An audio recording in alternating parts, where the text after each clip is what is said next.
Good afternoon, and thank you so much for joining me for this WNCT Now digital news update. I'm Emily Severidge, live in the WNCT digital studio. Let's go ahead and get right into some top and trending stories nationwide and here in the East. Family members of Andrew Brown Jr. and civil rights activists are gathered at the Pasquotank County Government Building as they await the release of deputies involved body cam footage of the incident. Brown was shot and killed by sheriff's deputies last week. The family was set to see the video at 11:30 a.m., which was delayed twice. An emergency order was put into effect at 8 a.m. this morning by county officials ahead of possible civil unrest and protests following the release of the footage. City offices are closed, and all public schools have been moved to remote learning for the remainder of the week with anticipation of public unrest. Madison Forsey has been in Elizabeth City all day covering this story, and she has an update for us. Hey everyone, Madison Forsey here with WNCT. We just wrapped up maybe an hour's long press conference where the family and the attorneys of the family of Andrew Brown finally saw the body cam footage from Wednesday night when Brown was fatally shot by Pasquotank County deputies. Now, we've been stationed here all day long because the family was told that they would get to see the body cam footage at 11:30. Now, a lot has transpired since then. When they showed up at 11:30, the doors were locked. They were not allowed to go inside. They then had to wait until 1:30. The reason being, the county attorney said that the attorney's office wanted to redact certain pieces of the body cam footage to protect identities. Obviously, the lawyers for the family have a lot of questions about why body cam footage was redacted. When they came out, they told us that they only saw a small 20-second portion of body camera footage of one officer. Meanwhile, there are multiple deputies that were on the scene. So now the attorney and the rest of the family, they're trying to look at next steps. They want to see that entire piece of body cam footage. They want to see footage from the dash cam of one of the sheriff's vehicles. They want to see footage from a light pole security camera that was in the area. A lot more questions than answers right now, but they're going to be back tomorrow morning talking again to members of the media with the results of their independent autopsy and what happened there. For now, in Elizabeth City, I'm Madison Forsey. Madison's going to be live tonight at 5 and 6 on our broadcast at WNCT, so be sure to check that out and continue to stay with WNCT for all of the latest updates on this ongoing investigation and story. A new development has been announced in the Raleigh-Durham area, one that officials say will bring at least 3,000 jobs to Wake County. The plan is part of a $1 billion investment from the tech company giant Apple. The company announced Monday they will build a new campus and engineering hub in Research Triangle Park, the first East Coast campus in North Carolina. The company says they will also create a $1 million fund to go towards school and community initiatives across the state. Hiring is expected to begin right away, and the minimum average wage for these positions will be around $185,000, according to the North Carolina Department of Commerce. The campus is expected to generate $1.5 billion in economic impact each year once completed. Apple leaders say this announcement is part of a larger $430 billion plan that will bring more than 20,000 jobs across the country within the next 5 years.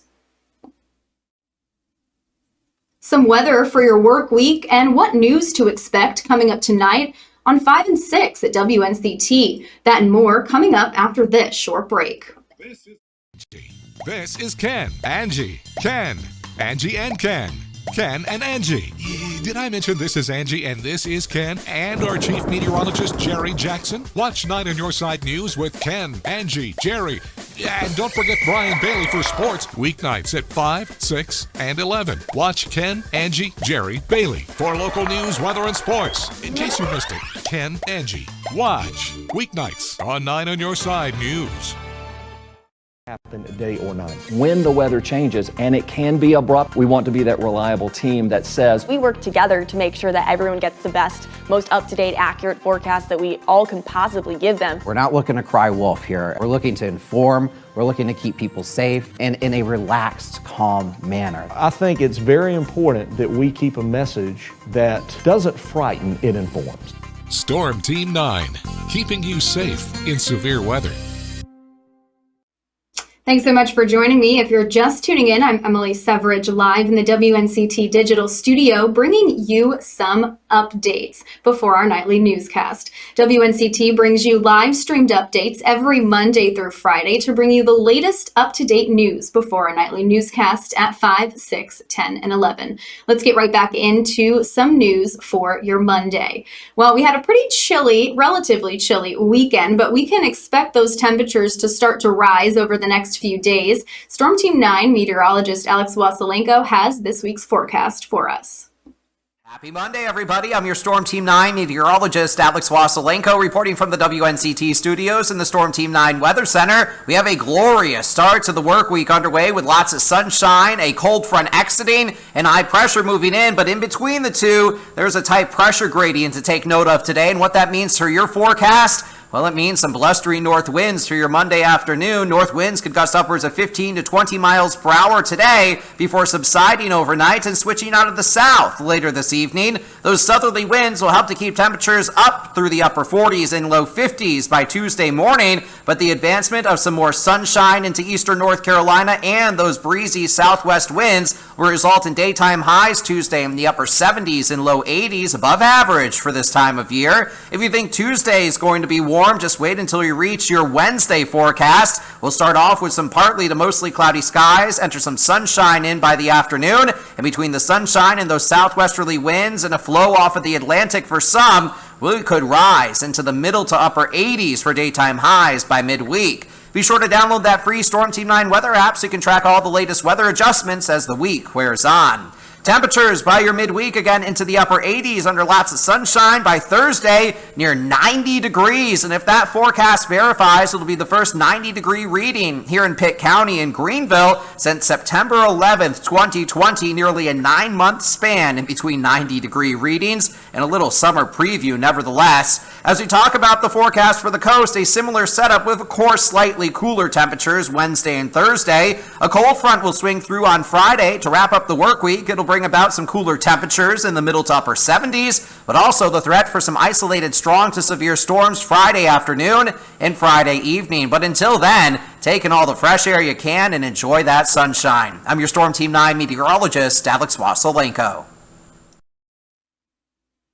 Coming up tonight on your news at 5 and 6, Not on Your Side's Ariana Kraft gets locals' reactions to the officer-involved shooting of Andrew Brown Jr. in Elizabeth City. Ariana will hear from community members and civil activists about their thoughts and concerns when it comes to police and gun violence. Also coming up on your news at 5 and 6, Coastal Carolina Regional Airport is making improvements. Officials say cheaper flights, more destinations, bigger and better terminals are in store for travelers. Not on Your Side's Amber Joseph will have more on those improvements coming up tonight. Well, that's going to wrap up this WNCT Now news update. Of course, we have more news coming up for you tonight on our broadcast at 5, 6, 10, and 11. So be sure to stay tuned for that. Have a wonderful rest of your Monday, and we'll see you next time.